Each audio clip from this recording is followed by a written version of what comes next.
आपका हिट हो सकता है। इसलिए मैंने इसमें ही जो कमियां मुझे हर बार नज़र आई मैंने उन पे काम किया और मैंने मेरे जीवन में बहुत ज़्यादा उतार चढ़ाव आए हैं इस तैयारी में। तो मेरी माँ मुझसे अक्सर कहा करती थी कि क्या हार में क्या जीत में किंचित नहीं भयभीत में, संघर्ष पथ पर जो मिले यह भी सही वह भी सही। तो मैंने हेलो फ्रेंड्स, स्वागत है एक बार फिर से एक नए वीडियो में। तो फ्रेंड्स, जैसा कि आप लोग को पता है कि यूपी पीसीएस का रिजल्ट आया है और इसी के सिलसिले में हम डेली एक एक वीडियो कवर कर रहे हैं। तो इसी के क्रम सीरीज में आज हमारे सामने है अनुश्री त्रिपाठी मैम, जिनका नायब तहसीलदार की पोस्ट पर 4th रैंक के साथ सिलेक्शन हुआ है। तो मैम, सबसे पहले हमारी तरफ से, हमारे व्यूअर्स की तरफ से आपको ढेर सारी शुभकामनाएं। Thank you so much sir.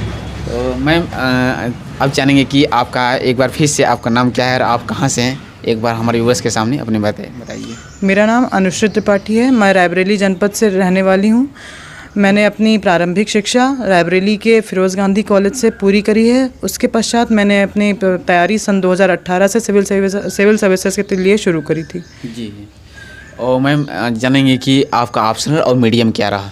मेरा ऑप्शनल सोशियोलॉजी था और मेरा मीडियम इंग्लिश था। जी, 2018 से आपने प्रिपरेशन किया, इसके साथ साथ ये कौन सा अटेम्प्ट रहा और इससे पहले कहाँ आपको मतलब कहाँ तक पहुँची थी, मेंस लिखी थी या प्रीलिम्स? ये मेरा डेडिकेटेड 3rd अटैम्प्ट था। मैं पिछले 2 अटैम्प्ट्स में मेरा प्रीलिम्स नहीं क्वालिफाई हो रहा था। इन द ईयर 2022 मेरा प्रीलिम्स भी क्वालिफाई हुआ। उसके बाद मैंने मेंस लिखा। मेरा मेंस क्वालिफाई होने के बाद मैंने इस बार इंटरव्यू दिया। इंटरव्यू में सफल होने के बाद मुझे नायब तहसीलदार पद पर नियुक्ति मिली है। जी मैम, इतने सारे कई दिनों के बाद आपको सफलता मिली है, उस आपका फैमिली रिएक्शन क्या रिजल्ट आने के बाद, वो सारी चीज़ें अगर बताएंगे। मेरा फैमिली रिएक्शन ये ऐसा था कि सब लोग बहुत खुश थे और सबको लगा कि मेरी मेहनत सफल हो गई।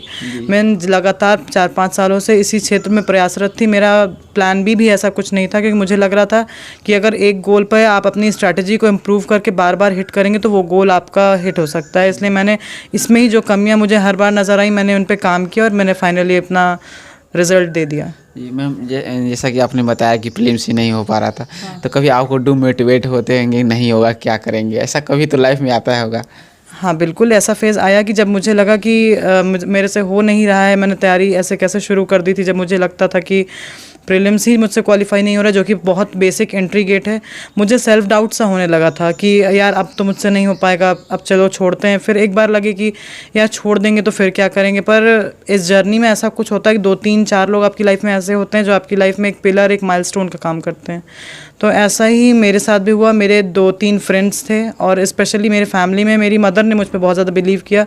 मेरी मदर कहती थी कि मतलब अगर थोड़ी बहुत कमी है तुम उसको इम्प्रूव कर लो तो तुम्हारा रैंक अच्छा हो सकता है। तो इसलिए मैंने अपनी मम्मी की बात मानी। मेरे 2-3 फ्रेंड्स थे, उन लोगों ने भी मुझे कॉन्स्टेंटली कहा कि हाँ तुम अगर एक डायरेक्शन में जा रही हो, अगर तुम्हारी कोई गलतियां हैं उनको इम्प्रूव करो। और मैंने अपने टीचर, मैंने अमित सर से बहुत बात करी अपने तैयारी के दौरान कि मेरा रैंक इम्प्रूव हो सके या जो मेरी कमियां हैं उन पे मैं काम कर सकूं। जी, आपने मैम इस जर्नी में, तैयारी में आपने कोई कोचिंग लिया फिर या फिर सेल्फ स्टडी ही रहकर? आपने बताया जैसा कि आप यहाँ गांव में रहकर तैयारी किया और फाइनली सिलेक्शन भी लिया। देखिए, मैंने सन 2018 की जून में मैंने IAS में अपना एडमिशन लिया था। उसके बाद मैंने वहाँ से अपनी GS की पढ़ाई और ऑप्शनल की मैंने अमित सर के गाइडेंस में कंप्लीट किया। उसके बाद लॉकडाउन का फेज़ आ गया। लॉकडाउन के बाद मैं वापस अपने घर आ गई। मैंने घर से ही रह के सारी तैयारी करी। मैंने प्रीलिम्स स्टेज के लिए मैंने फ्री मॉक टेस्ट जो आते हैं मार्केट में दृष्टि ध्येय के, मैंने उनको लगाया। मैंने मेंस के लिए PYQs लगाए और मैंने जो टेस्ट सीरीज़ मिलती थी मार्केट में उनको लगाया। मैंने ध्येय की ऑनलाइन ऐप से मैंने मेंस आंसर राइटिंग करी।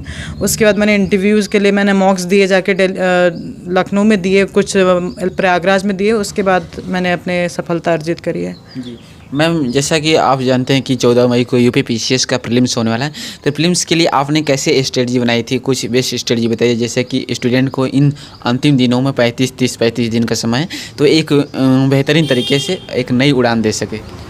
देखिए, प्रीलिम्स स्टेज एक बहुत ही डिसाइडिंग स्टेज होती है किसी भी एस्पिरेंट की लाइफ की। अगर आप प्रीलिम्स से आउट हो जाते हैं तो आप पूरा 1 साल आपका पूरा वेस्ट चला जाता है।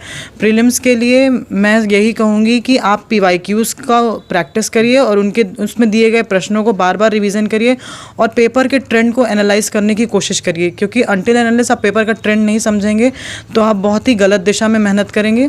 तो पेपर के लिए PYQs आप लगाइए। PYQs लगाने के बाद घटना चक्र आती हैं। घटना चक्र में भी स्पेसिफिकली आपको साइंस, एनवायरनमेंट और हिस्ट्री में मॉडर्न हिस्ट्री पे विशेष ध्यान, क्योंकि हम ये भी नहीं कह सकते हैं कि मॉडर्न हिस्ट्री पर ही विशेष ध्यान दीजिए, क्योंकि पेपर का ट्रेंड बदलता रहता है। कभी कभी ऐसा हो जाता है कि एंशिएंट से बहुत ज़्यादा क्वेश्चन आ जाते हैं।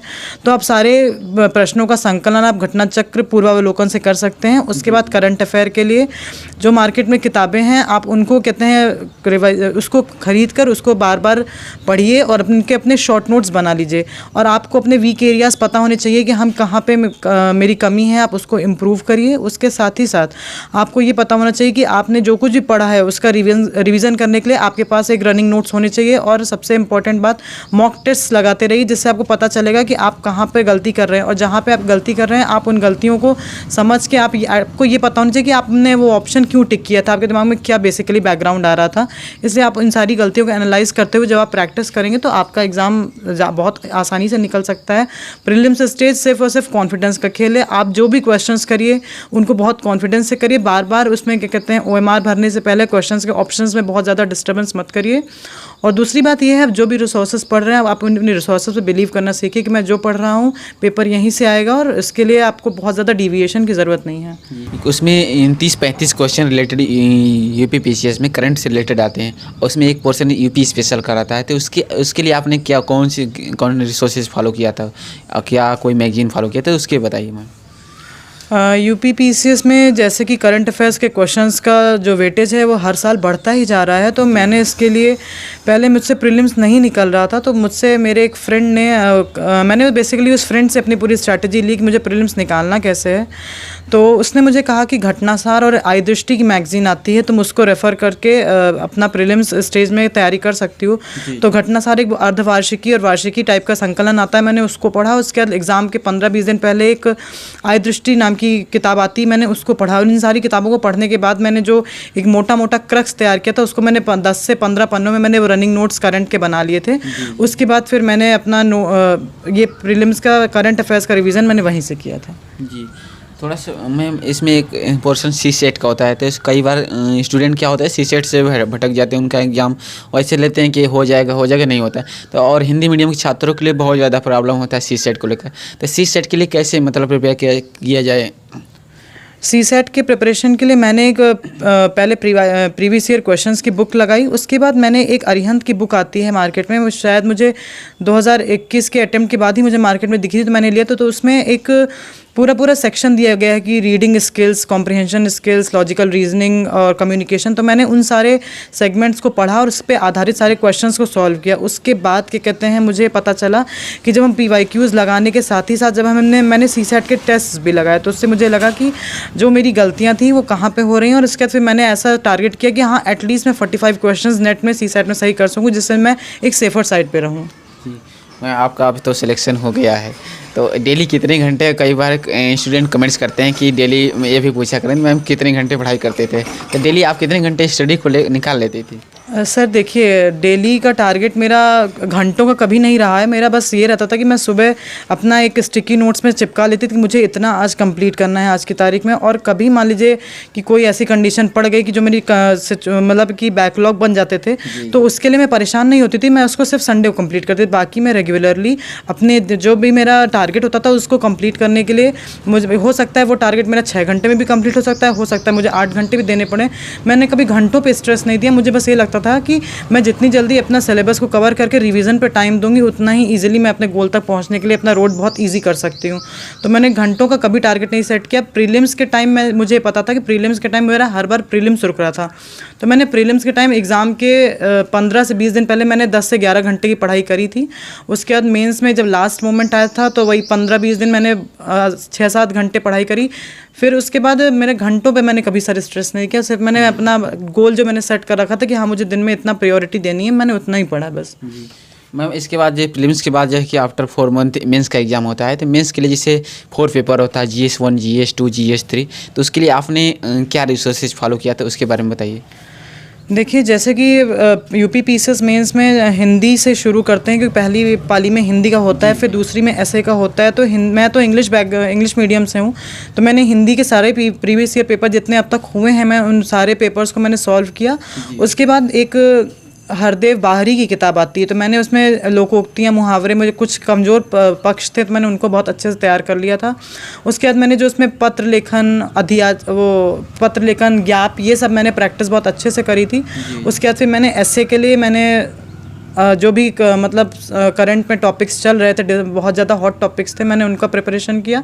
फिर GS 1, 2, 3, 4 की बात करें तो मैंने इनमें भी सबसे पहले प्रीवियस ईयर क्वेश्चंस के पेपर्स को सॉल्व किया। जो टॉपिक्स मेंशन थे सिलेबस में, जहाँ पे मेरे नोट्स नहीं थे, मैंने उन टॉपिक्स के पहले नोट्स प्रिपेयर करे। उसके साथ ही साथ मार्केट में जो भी करंट अफेयर्स के जो मैगजीन्स आती थी उनका भी मैंने अपने स्टैटिक नोट्स के साथ क्लब करके उसको भी प्रिपेयर कर लिए थे, जो कि सिलेबस में मेंशन थे। उसके बाद फिर मैंने टेस्ट सीरीज़ लगाई थी मेंस की, जिससे कि मुझे ये पता चलता है कि मैं टाइम बाउंड मैनर में एटलीस्ट 20 क्वेश्चंस 3 घंटे में पूरा कर सकती हूँ कि नहीं कर सकती हूँ। उसके बाद ही जहाँ मुझे कुछ क्वेश्चंस बहुत मोनोटोनस मेरे आंसर होते, तो वहाँ पे मैंने डायग्रामेटिक प्रेजेंटेशन पे ज़्यादा स्ट्रेस किया और मैंने क्वेश्चंस को हमेशा टाइम बाउंड मैंने कंप्लीट करने की कोशिश की। और जहाँ तक रिसोर्सेज की बात है तो सभी को पता है कि GS 1 में जो भी पेपर्स, जैसे हिस्ट्री है, ज्योग्राफी है, इंडियन सोसाइटी है, तो इन सब के लिए जो भी स्टैंडर्ड बुक्स होती हैं मैंने उनको ही रेफ़र किया था। और GS 3 में करंट अफेयर्स पे मैंने बहुत ज़्यादा स्ट्रेस किया, क्योंकि साइंस एंड टेक और इकोनॉमी सिर्फ करंट बेस्ड है। फिर GS 4 में एथिक्स में मैंने सिर्फ और सिर्फ सिलेबस में जितने टॉपिक्स मेंशन थे और साथ ही साथ जो भी एग्जांपल्स चल रहे थे मैंने उनकी प्रिपरेशन करी। मैम इसमें जैसे कोई जैसे यूट्यूब का चैनल होगा जो आपको प्रिपरेशन में काफ़ी हेल्प मिली हो, या फिर कोई वेबसाइट हो जो कुछ चीज़ें नहीं समझ में आती है तो वहाँ पर आपने हेल्प लिया हो, तो उसे आप बताना चाहेंगी? तो सर, जब मैं फ्री टाइम में बैठती थी तो मैं जो टॉपिक्स कहते हैं करंट में मुझे नहीं मिल रहे होते कहीं अच्छे, तो मैं दृष्टि की साइट पे जाके बहुत ज़्यादा पढ़ती थी।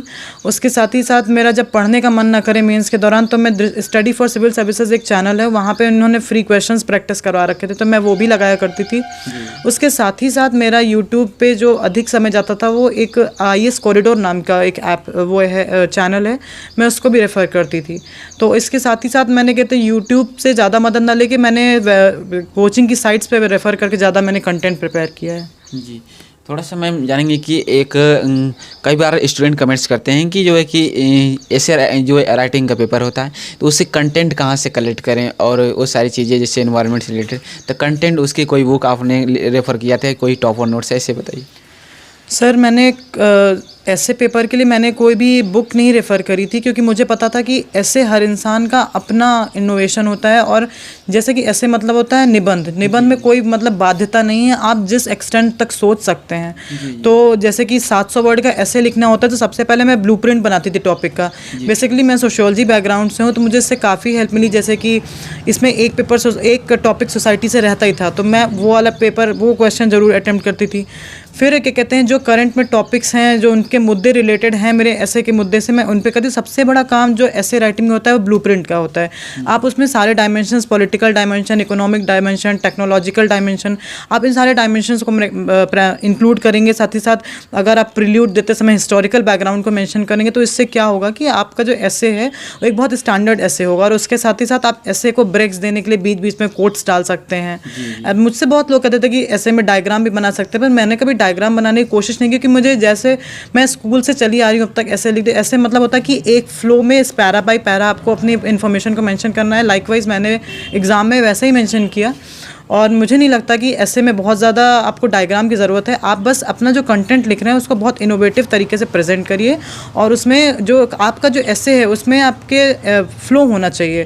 फ्लो होने के साथ जैसे कि आपका जो पैरा 1 है, पैरा 2 को कनेक्टिविटी के साथ प्रेजेंट करें, और इसके साथ ही साथ आप अपने ऐसे को अच्छा करने के लिए आप कुछ टॉपिक्स पे ऐसे के साथ कोड्स भी प्रिपेयर करके रहिए बिफोर हैंड। जी, थोड़ा सा जानेंगे कि जैसे आपने कोचिंग प्रिपेयर थे IAS से पूरा किया, फिर उसके बाद अपने आप यहाँ कोविड-19 में होम अपने घर पर आकर पूरी तैयारी किया और फाइनली सेलेक्ट भी हुए।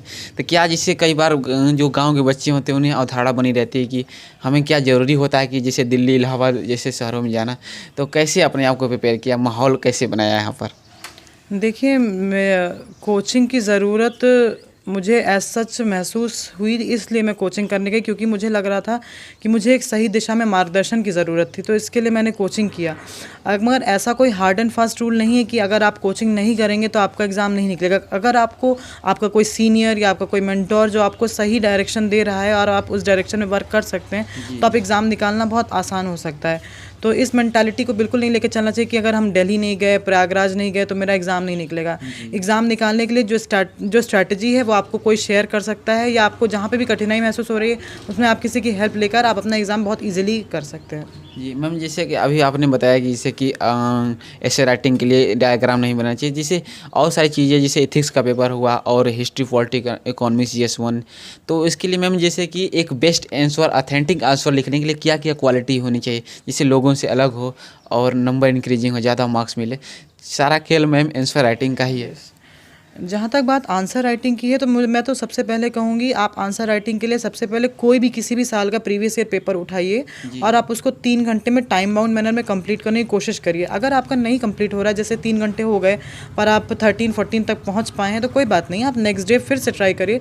आप पहली बात क्वेश्चन को टाइम बाउंड मैनर में कंप्लीट करना, पहला पॉइंट ये। दूसरा ये है कि आपके आंसर्स में जो है फ्लो होना चाहिए। फ्लो होने के लिए ये है कि अगर क्वेश्चन जो मैंशनड है, जैसे क्वेश्चन है कि व्हाट इज़ इमोशनल इंटेलिजेंस, तो आपको इमोशनल इंटेलिजेंस को बताने के साथ ही साथ आपको उसके एग्जांपल्स और उसके डायग्रामेटिक रिप्रेजेंटेशन भी दिखाना चाहिए कि हाँ मुझे इस टॉपिक पर जो इन्फॉर्मेशन है वो बिल्कुल सॉलिड है। आप कभी क्वेश्चन में एग्जामिनर को ब्लफ करने की कोशिश मत करिए कि आपको टॉपिक नहीं पता है उसके बाद आप अपने आप से खुद से आंसर बना रहे हैं। खुद से आंसर नहीं बना सकते हैं आप, क्योंकि GS का एक बहुत ही डिफाइंड एरिया नहीं है। पर इसका मतलब ये भी नहीं कि आप बहुत ज़्यादा इधर उधर एक्सटेंड कर सकते हैं चीज़ों को। दूसरी बात रही एक मॉडल और स्टैंडर्ड आंसर की, तो कोई भी आंसर मॉडल और स्टैंडर्ड नहीं होता है। आप जो आंसर जितने अच्छे से प्रेजेंट कर सकते हैं, जो आपके क्वेश्चन की डिमांड को फुलफिल कर दे, वही आंसर मेरे हिसाब से स्टैंडर्ड आंसर होता है। जी मैं, आपका सिलेक्शन भी हो गया है तो आगे आने वाले समय में आपका गोल क्या रहेगा? आगे अभी UPSC देना है कि या फिर यही? मेरा इस बार सिलेक्शन नायब तहसीलदार पद पर हुआ है। मैं अब चाहती हूँ कि मैं इस बार अपनी रैंक इम्प्रूव करने के लिए फिर से अटैम्प्ट दूँ, और इसके साथ ही साथ मेरा गोल रहेगा कि इस बार भी मैंने UPSC का पेपर भरा है, मैं UPSC का पेपर भी दूंगी और मैं चाहती हूँ कि मैं UPSC के एग्ज़ाम को भी क्रैक करूँ। जी मैम, जो स्टूडेंट सिलेक्शन नहीं हो पा रहा है, कई बार 3-4 टाइम से फाइट कर रहे हैं, उनको क्या सजेशन देना चाहती है? कई वो अपने लक्ष्य को लेकर डिमोटिवेट हो जाते हैं, और जो न्यू स्टूडेंट हैं उन्हें कैसे मतलब अपने आप को सजेशन देना चाहती हैं? सर, जैसे कि बच्चे बहुत जल्दी डिमोटिवेट हो जाते हैं, पेशेंस खोने लगते हैं, तो ये ऐसा फेज़ मेरी लाइफ में भी आया था। सबकी लाइफ में एक ऐसा फेज़ आता है, क्योंकि ये प्रोसेस एक जर्नी है। आप अगर किसी भी स्टेज पे फेलियर फेस कर रहे हैं तो आपको फिर से ज़ीरो से स्टार्ट करना पड़ेगा, लाइक फ्रॉम प्रीलिम्स स्टेज। तो मैं सिर्फ आपसे यही कहूँगी कि आप ये मान के चलिए कि अगर आप ईमानदारी से सही दिशा में मेहनत कर रहे हैं तो आपको आज नहीं तो कल सफलता ज़रूर मिलेगी। धैर्य मत खोइए, ये पूरी परीक्षा आपके धैर्य, आत्मविश्वास और साहस का परीक्षण करती है। तो इसके लिए आप बार बार अपना गलतियों को आंकलन करते हुए आप उन पर काम करिए। जहाँ पे आपको लगे कि आप अपनी दिशा से भटक रहे हैं तो आप किसी से मार्गदर्शन लेकर आप उन सारी गलतियों पर सुधार करके आप फिर से अच्छे तरीके से अपने अटेम्प्ट में अपीयर हुई और अपनी अच्छी रैंक सिक्योर कर सकते हैं। मैम, जैसे कि अभी आपने इंटरव्यू में बताया कि शॉर्ट नोट्स बनाना चाहिए, तो शॉर्ट नोट्स बनाने के मतलब क्या क्या फ़ायदे होते हैं, और शॉर्ट नोट्स बनाते समय किन किन चीज़ों का ध्यान रखें? शॉर्ट नोट्स बनाने के ये फ़ायदे होते हैं कि लास्ट टाइम रिवीजन में आपको बहुत मोटे मोटे आपके नोट्स नहीं लेके जाने होते। शॉर्ट नोट्स ये होते हैं जैसे मान लीजिए GS1 है तो GS1 के नोट्स आपके मेंस टाइम GS1 मतलब कि एटलीस्ट आपको 20-22 पेजेस में हो जाने चाहिए। जैसे कि ये देखिए, आपको पता है कि मेंस में क्या होता है कि सुबह 3 घंटे का पेपर होता है, बीच में 1.5 घंटे का गैप, फिर 3 घंटे का पेपर है।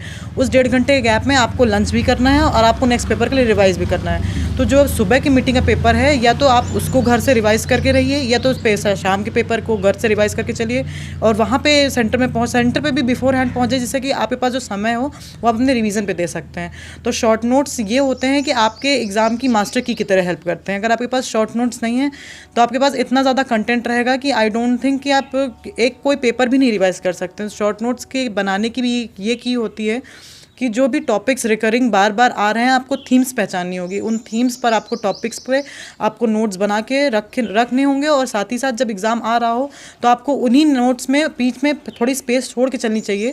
या तो आप कहते हैं A4 शीट्स में बनाइए कि बीच में वो शीट्स ऐड कर सकें, तो आपका तो स्टैटिक और करंट नोट्स जब क्लब नोट्स बनेंगे तो आपको ज़्यादा इधर उधर रेफ़र करने की ज़रूरत नहीं पड़ेगी। मैम, प्रीलिम्स और मेंस की तैयारी दोनों साथ लेकर इंटीग्रेटेड करनी चाहिए, या फिर पहले प्रीलिम्स क्वालिफाई करने के बाद? देखिए, जैसा कि मेरा मानना है कि प्रीलिम्स और मेंस की तैयारी अलग अलग नहीं हो सकती है। इसके लिए आपको इंटीग्रेटेड तैयारी करनी पड़ेगी। जैसे कुछ चीज़ें प्रीलिम्स में आती है, जैसे वर्ल्ड हिस्ट्री हो गया, और मेंस में नहीं पढ़नी होती है, तो इसलिए पूछ रहे हैं कई बार। देखिए, शुरुआत जैसे तैयारी आपको प्रीलिम्स और मेंस की इंटीग्रेटेड तरीके से करनी होती है, पर जैसे अब ये टाइम है, हमें 14 मई को अगर यूपी पीसीएस का प्री देना है तो हमें मेंस का सारे कंटेंट को साइड कर देना चाहिए, क्योंकि ये लास्ट मोमेंट पे सिर्फ और सिर्फ प्री फोकस, और प्री पे आप तभी फोकस कर सकते हैं जब आप कहते हैं आपको थीम्स, आपको अपने रिपीटेड टॉपिक्स पता हो, आपको कहते हैं एरियाज पता हो कि बार बार आयोग कहाँ से क्वेश्चन पूछ रहा है। तो आप उसको तैयारी करने के लिए आप अपने रिसोर्सेज को भी डिफाइन कर लीजिए और उन्हीं रिसोर्सेज पे बिलीव करना सीखिए। और रही बात साथ इंटीग्रेटेड तैयारी दोनों की होती है, आप अलग से प्रीलिम्स की तैयारी 6 महीने नहीं दे सकते हैं, और अगर आपको प्रीलिम्स क्वालिफाई हो गए तो 4 महीने में आप मेंस भी प्रिपेयर नहीं कर सकते हैं। तो इन दोनों को साथ में करना चाहिए। मैम एक लास्ट क्वेश्चन है मैम, कि जिसे कोई भी मोटिवेशन या इंस्पिरेशन लाइनें हैं तो प्लीज़ हमारे इस चैनल पे शेयर कीजिए, जो भी आपको आती है। मेरे जीवन में बहुत ज़्यादा उतार चढ़ाव आए हैं इस तैयारी में। तो मेरी माँ मुझसे अक्सर कहा करती थी कि क्या हार में क्या जीत में, किंचित नहीं भयभीत में, संघर्ष पथ पर जो मिले यह भी सही वह भी सही। तो मैंने इसका बहुत ज़्यादा अपने आप को समझा लिया था कि अगर कोई कहीं पर कुछ भी कमियां हो रही हैं तो उनको स्वीकार करके हमें फिर से उतनी ही ऊर्जा से नए स्टेज के लिए प्रिपेयर होना होगा। थैंक यू मैम, हमारे व्यूअर्स को सुझाव देने के लिए बहुत बहुत धन्यवाद आपका। इस बार आपको एसडीएम की पोस्ट मिली। थैंक यू सर, बहुत बहुत थैंक यू। आप कहते हैं आपकी बात सच हो जाए और मैं अपने पद पर बहुत जल्दी पहुंच जाऊं। Thank you. तो फ्रेंड्स वो सारी चीज़ें इस इंटरव्यू में कवर किया गया। आई होप कि यह वीडियो आपको पसंद आएगा। प्रीलिम्स हो, मेंस हो, और छोटी छोटी चीज़ों को मिस्टेक न करें। वो सारी चीज़ें चाहे करंट अफेयर्स हो, घटना चक्र, GS1, GS2, GS3, सबको एक एक करके एक निश्चित इंटीग्रेटेड तैयारी, एक बेस्ट स्ट्रेटजी मैम ने बताया वो सारी चीज़ें। और बहुत अच्छी बात मैम ने बताया कि जब भी आप फेलियर हो तो उसका सामना करें और फिर से जीरो से स्टार्ट करें। और कोई भी स्टूडेंट फ्रेंड्स जीरो से ही हीरो बनता है, डायरेक्ट एक उड़ान नहीं भर सकता है। तो आई होप कि ये वीडियो पसंद आएगा। कोई भी क्वेरी हो तो कमेंट सेक्शन में ज़रूर बताइए, और साथ साथ यह भी बताइए कि ये वीडियो आपको आज का कैसा लगा। तो चलिए मिलते हैं किसी नए वीडियो के साथ, तब तक के लिए जय हिंद, जय भारत।